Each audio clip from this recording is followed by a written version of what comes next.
Number 2 shield is down. The forward phasers are out of action. There's barely enough warp energy to charge the photon torpedoes. And there's Klingons on the starboard bow. Yes, today on Dragon's Teeth, we are boldly going into Starfleet battles.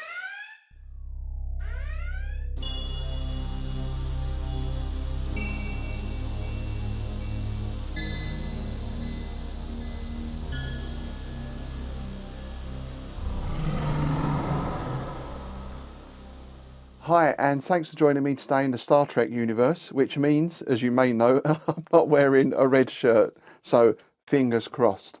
Yeah, today we're talking about one of my favourite board games. In fact, what I think may be the greatest board game of all time, Starfleet Battles. Now, this is ship-to-ship combat in the Star Trek universe. Starfleet Battles was the creation of Stephen J. Cole in the late 70s. I think the first edition came out about 1979, put out by Task Force Games, and it was one of those little sort of Ziploc games. And from the start he said he always wanted this to be the definitive Star Trek ship-to-ship combat game, which has led, of course, to some accusations of the game being extremely complex and virtually unplayable, none of which I agree with, but more about that later on. As the game developed, it was published by the Amarillo Design Bureau, and they in 1983 released the first major box version, which is about when I picked it up. So we played this game a lot throughout the 80s, and I mean a lot. It really was one of our staple games. We were playing twice a week with our group at the time, so Tuesday night would be RPG, then Thursday night would be some sort of board game, and that was usually Starfleet Battles. So we started with that basic set, but what happened was, as the game developed, they brought out more rule revisions. I think there was a volume 2 and a volume 3 of the basic rule book. There were new scenarios, new races, new ships, campaign ideas, so many things, each with its own supplement. So eventually we went from a sort of normal size rule book to literally an A4 folder full of stuff. And this is where the issue of complexity comes in. Another thing you get with SFB as well is the designers are very open to input from gamers. So if players said, oh, we think this weapon is too powerful or not powerful enough, then the designers would incorporate that into their next set of revisions. So yes, I suppose as with many games, I mean D&D is another prime example. Over the years I accumulated this mass of Starfleet Battles stuff that was put in the box eventually, and it all went in the great sell-off of 2021, I think it was, where I really needed some money and sold tons of my old gaming stuff. However, a couple of little bits and pieces remained, and I recently got the itch again to revisit Starfleet Battles. So I got my various bits and pieces out, and what I found was that I was going to need some extra items. In particular, the counters, because the ones I had, well, I have some, but they're all in bags, they're all mixed up. The map, the board, as you can imagine, is looking very tatty now. And I also wanted to get the most up-to-date version of the rules as well. I wasn't sure whether the game was still in print or not. I certainly found the Amarillo Design Bureau have their own website. They're still going and they're still putting stuff out. I sent them an email and they were very helpful. They put me in touch with a company or a shop called Leisure Games in London, which I think Leisure Games has been open for years. I really should get down and visit them sometime. So I got in touch with them. Before that, I was also looking around on eBay, and I picked up a couple of second-hand rule books.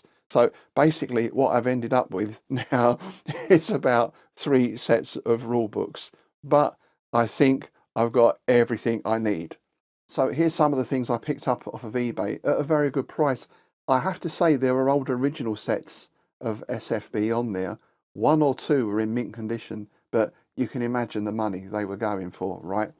But I managed to pick up the core rule books pretty cheap.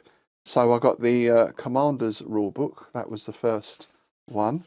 Then the Commander's Rulebook Volume 2, then the Commander's Rulebook Update 2, and then of course the Commander's Rulebook Volume 3.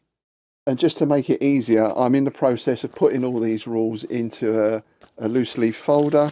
And I think just to give you, an example there, these are just some of the rules.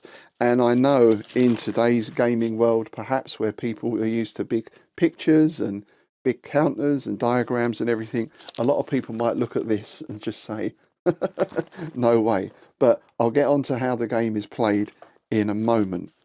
So really, I've kind of ended up with that big folder full of rules again, which is fine. However, as I said, the map was no good and I was missing a lot of counters as well. I looked around, there were one or two people selling those separately, but again, silly money, really. But then ADB put me in touch with Leisure Games, as I said before, and I found out about this. So for 40 quid, I was able to order from Leisure Games Starfleet Battles Captain's Edition Basic Set. This has all the counters, it has the map board, and it has the latest version of the rules, which is basically all that lot, but condensed into one volume. Because as you can see from that, you've got your first rule book, and then additions and errata are brought out. But the way they designed it is very clever, because you can just take those new rules and you can insert them into the appropriate place into the old rules. But of course, you do end up with that big stack of pages. So this condenses all of that into one volume. So what I'll do first of all is unbox this, because I've I've not even had a proper look at it yet. And then I'll give you a quick run through of how the game plays and talk about that issue of complexity, but also the richness and depth of the game as well. So, Starfleet Battles Captain's Edition Basic Set, Amarillo Design Bureau, and quite a hefty box. Accept the challenges of Starship Command, outthink, outshoot and outmaneuver your opponent in a warp speed dogfight.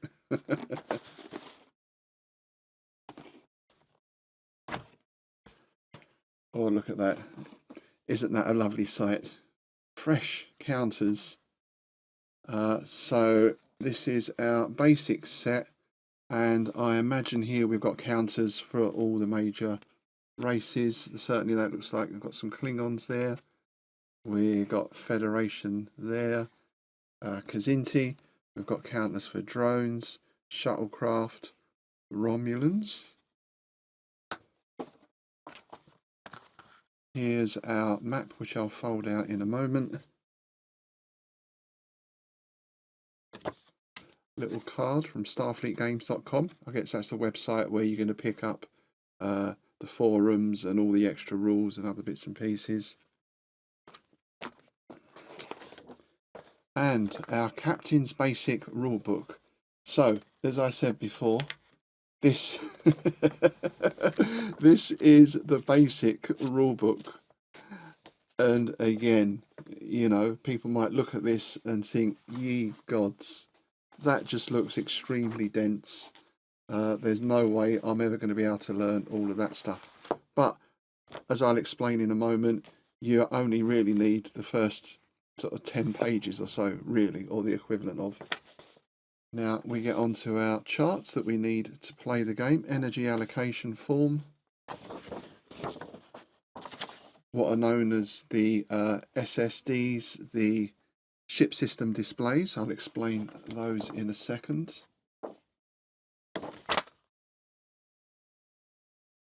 Couple of D6. This game uses D6, that's all you need.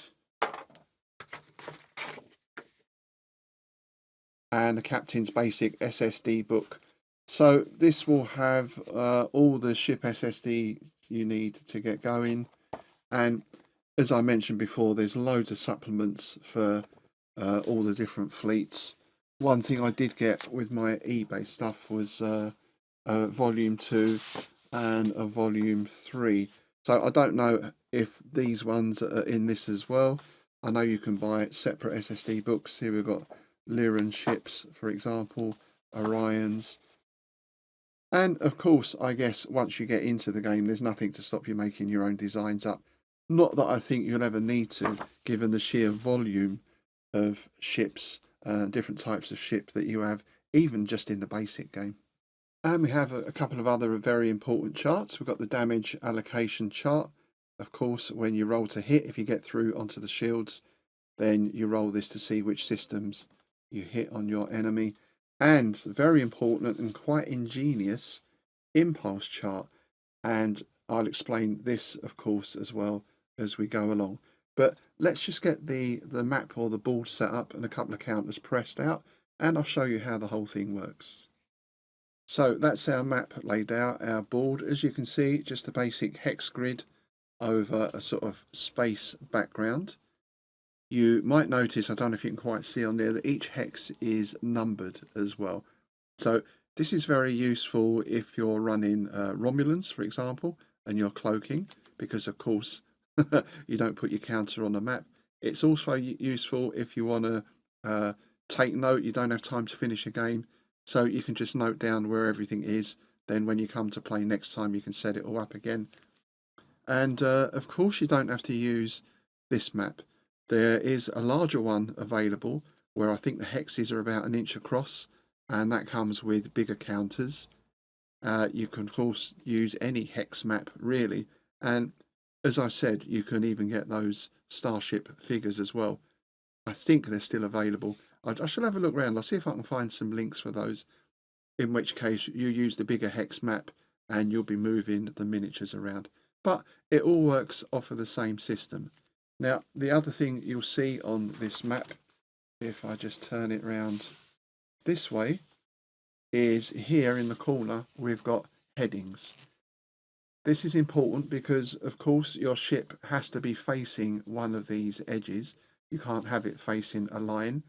And as we'll see in a moment, this will relate particularly to the firing arcs of your weapons, and also which of your shields is facing those weapons as well.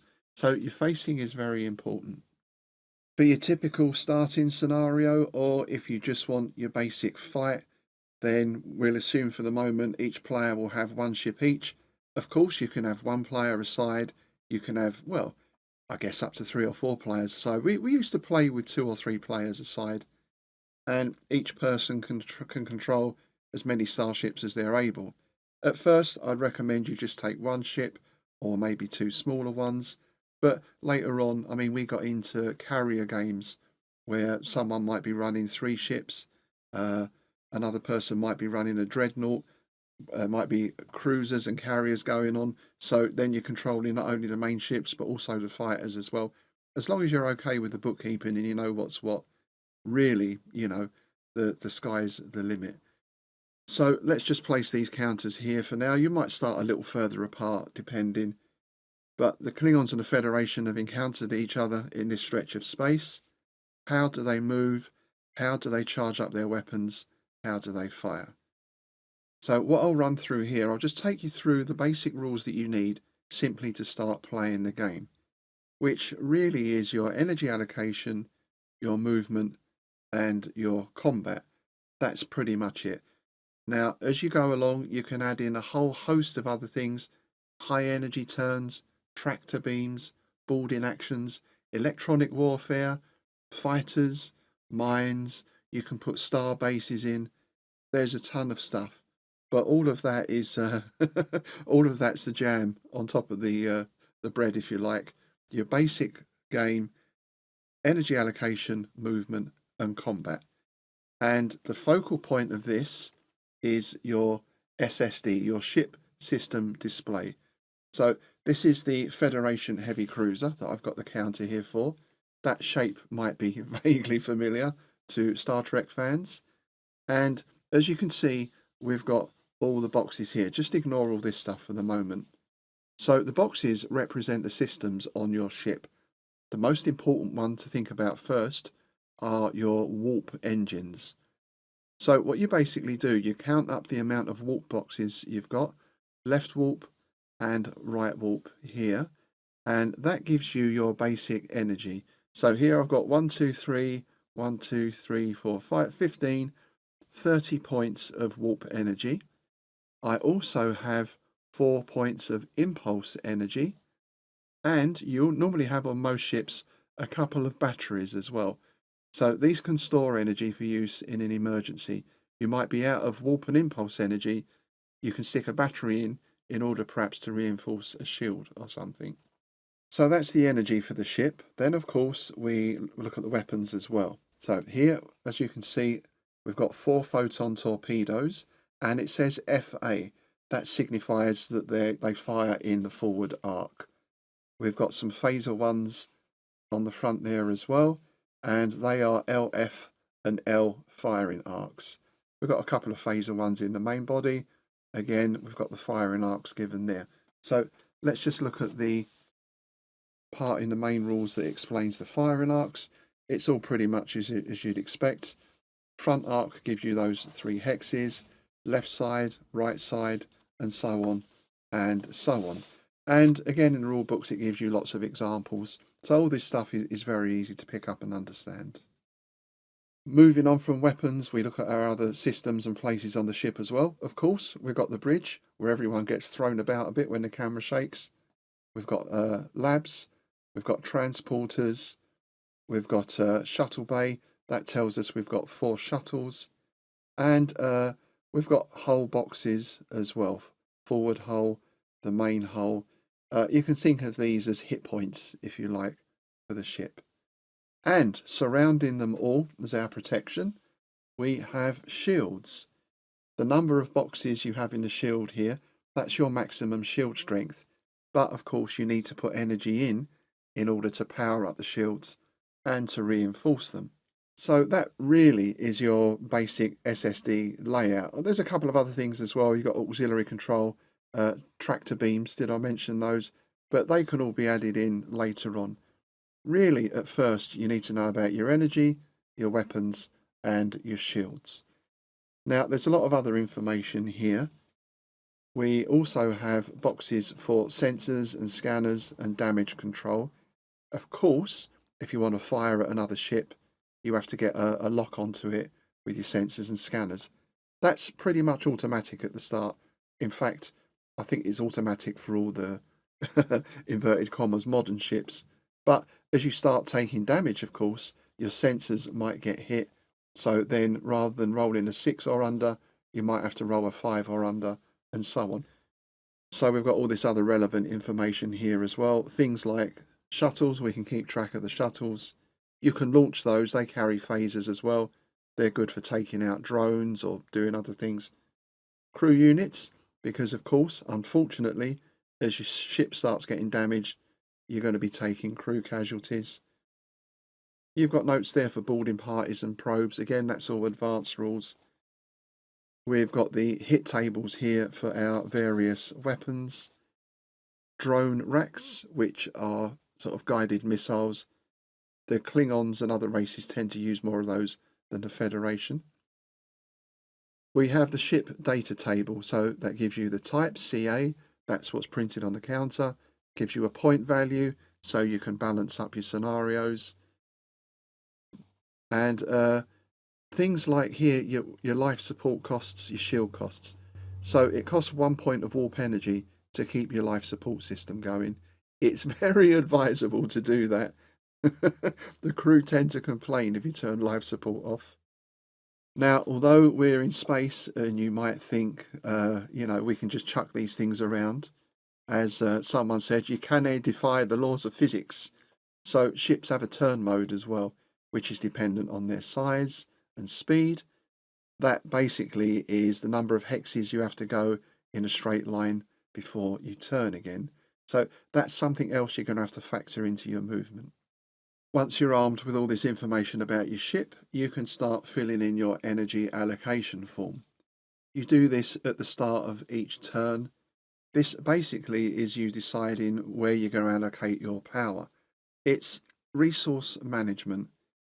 And I think this is one of the unique things with this game, and something that makes it so good, is this combination of resource management, because of course you never have quite enough energy to move, to reinforce all your shields, to overload your photon torpedoes, to activate your tractor beams and all the rest of it. So You're making a decision at the start of each turn as to what you're going to prioritize. But then during the turn, as you'll see when we get into the impulse chart, you're having to make sort of impulse by impulse decisions about when to fire, when to turn. Are you going to get the best shot at this point? You need to be aware that you might have a damage shield. You want to keep that away from the enemy, and so on. So you get this really nice combination of resource management, sort of strategic and tactical planning, if you like, and that is ongoing throughout the whole turn. It isn't like you just write an order at the start of the turn and then carry that out. You've got 32 impulses during the turn in which the situation can change very quickly. So you have to be alert throughout the whole turn and thinking on your feet sometimes. So you add up your warp engine power, your impulse, your reactor power, your batteries. This will give you your total power available. Let's say for argument's sake that's 30 points. So as we already know, I've got to put one into life support. I've got to put something into active fire control because I'm going to need to fire my weapons at some point. Then I can start thinking about which weapons I want to charge up. Now, some weapons you can charge up and fire in the same turn, like your phasers. Things like your heavier weapons, like your photon torpedoes or your plasma torpedoes or other things, might take a turn or maybe even 2 turns to charge up. Once they're charged, you generally also have to spend some energy in order to hold them. It's not as much as charging, but it's still going to be a point or two. So this is where you get that thinking come in. If I overload my photon torpedoes, they've got a specific range. I have to sort of plan that at the right time in order that I'm not then holding that charge in for 3 or 4 turns, which is using up valuable energy. Of course, energy will go into your shields, so you can activate your shields, and you can put general reinforcement, which is like an all-round thing, or you can reinforce specific shields as well. We have those other systems, damage control, for example. As it sounds, that means at the end of the turn I might get to repair some damage. Things like tractor beams, transporters. Again, these are all really in the more advanced rules, but the principle is the same. And of course, certain types of ship get the cloaking device, which renders you invisible, but as you can imagine, that takes up quite a lot of power. So you chart that at the beginning of each turn. You've allocated a certain amount of energy for movement. Now that can vary in cost. For most ships, it's 1 warp equals 1 hex of movement. So if I put 10 warp points into movement, I'm going to be moving 10 hexes in that turn. Again, that will vary depending on the size of the ship. Once I've got all that filled out, we get onto the movement and impulse charts. So this is the old original impulse chart from the first version of the game. In each turn, there are 32 impulses. Your maximum speed is 32. After that, you're warping out. Everything's too fast for combat. So if your speed is 32, you look up your speed across the top here. Of course, you are going to be moving on every impulse of that turn. If your speed is 20, then see your first movement is on impulse 2, then impulse 4, then impulse 5, and so on. So here's the newer version of that came with this box. So what happens is everyone's filled in their energy allocation. One person now gets to plot the impulses. You basically sit there with a ruler or something, and you say impulse 1. Well, the only person who's going to move in impulse 1 is the person going speed 32. Impulse 2, right, now everyone going this speed gets to move 1 hex. And then you work down through it. You fire at the end of each impulse. So what this means, as I said, is when you get into your movement, you can see on here when your next move is. You also know when your opponent's next move is as well. So you have to make decisions. You've got, if you like, 32 decisions to make as to when you might turn or fire or launch a drone or whatever it is. So this, as I said, really brings in that element of tension into the game and that strategy as well. So again, that might look quite complex at first, but it really is very simple. It's just a question of reading off. It's a ingenious method, I think, of doing simultaneous movement without having to write down orders, without having this idea of everyone moves, I move my 10 and then I fire. So in this, I can actually fire at this point if I want to, or at this point, you know. I think it's an excellent game mechanic and really one that works so well for this type of simulation. And that basically is how the game works, really. As I say, that's all you need to get started. Your movement, your firing moves. So let's just look at how that firing works. If we take an example here, we've got into a situation where the Klingon has been caught right in the front arc of the heavy cruiser. So if we look at our heavy cruiser, we'll notice that we've got the photon torpedoes which fire in forward arc. Let's assume they've been charged up. So not unnaturally, the captain is going to shout, fire the photon torpedoes. We look on the chart for those. We see at a range of 2 hexes, they need a 1 to 5 to hit, and each hit does 8 points of damage. So we roll 4 dice. We get a 5 and a 2. That's 2 hits. And we get a 3 and a 4. So that's 4 hits on the Klingon shield. So 4 8s are 32. If we then check our Klingon SSD and we're looking at the number 6 shield, we see that we don't have 32 points there. In fact, we've got 2, 4, 6, 8, 10, 12, 14, 16, 18, looks like 20. So that's a lot of hits are going through. So 20 hits are soaked up by the shield. We'll assume there's no specific reinforcement. That means we've got 12 hits going into the internal workings of the ship. That's not looking good for the Klingons. We then refer to the damage allocation chart and we're going to roll 2d6 for each hit that gets through, and we're going to check down column A. So we'll just roll a couple to see. So we get a 5. That means a right warp engine, and we'll just do one more. We roll an 8, which means an aft hull. So what the Klingon player now does is crosses out those boxes. What do we get? A warp engine hit and an aft hull hit. So those boxes will be crossed out. Of course, when they're crossed out, they're gone. You can't use them again. This is where you start to get this tension arise, because as you can imagine, after 2 or 3 turns, you might start losing power. Then you've got to make some hard decisions about that remaining power you've got.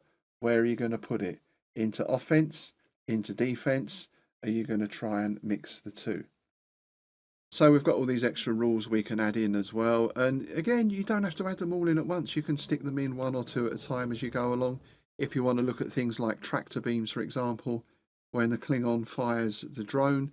Now, these are pretty quick and they can potentially do quite a lot of damage. They can be shot at with phasers, but perhaps all the phasers are fired and the Federation player decides I'm going to stick that in a tractor beam. As long as they've allocated the energy to it at the start of the turn, then they can put that into a tractor beam and so on. If a shield goes down and you're using the boarding party rules, then the opposing player, like potentially here, could also drop a shield and then beam across a boarding party to try and capture the ship. So there's all these extra things that can be added in very easily. And the point I'd make again is, although these look very dense, they are extremely well laid out and everything is really clear. This is not a set of rules where you read through and you're scratching your head thinking, oh, when they say the impulse previous to the last turn before the one that happened, does that mean this or that? Everything is really clear. I guess these rules have gone through so many revisions and everything else, and they've had that direct feedback from the players that it's rare you're going to get stuck on anything. I don't think we ever did. I mean, and if you do, you can do the old dice roll to resolve it, or of course you can go online to one of the forums or whatever and ask the game designers directly. So although it does look very dense and complex, I think actually it's quite a simple system in terms of how you take the information in and how the information is put across. The complexity comes then in having all these different choices, all these different tactical choices. But that's what makes the game so good. So there we are then. That's a pretty quick overview of Starfleet battles. But I would say again, as I said at the beginning, this to me is the best designed board game I think I've ever played. There are some other contenders as well, but I honestly can't fault this on any level. You've got, first of all, the idea that you can come into this on a basic level. You only need very few of the rules to get going. You don't need to outlay on a load of stuff. You've got the board, you've got the counters, you've got your SSD sheets. That's it. From there, of course, as you go on, you can, if you wish, develop into all these more complex rules. You can develop all the way up to that Federation and Empire Grand Galactic campaign level, if you like, which I imagine would give you months and months of gaming. All presented in a very easy way to understand. And if you do have any issues, as I said, there is that big community as well. There's the ADB website, there's forums, Facebook groups, there's stuff on YouTube. So it still is very much a thriving community for Starfleet battles, even after all this time. You know, that's 40 odd years. And I think really that itself stands as testament to the genius and playability of this game. Okay, so that's it from me for today. I'm going to sign off at my captain's log here. If you play SFB and have got any good tips, particularly for newer players, do let me know. I'm planning on running some introductory sessions down at Bedford Gladiators, see if we can get a few people interested involved. I know some of the guys down there have played it before, so hopefully we can get that up and running, and I'll let you know how that goes. As always, please do send in your comments, questions and suggestions. If you haven't already, please do like, share and subscribe. And there's just one thing left to say. Scotty, beam me up.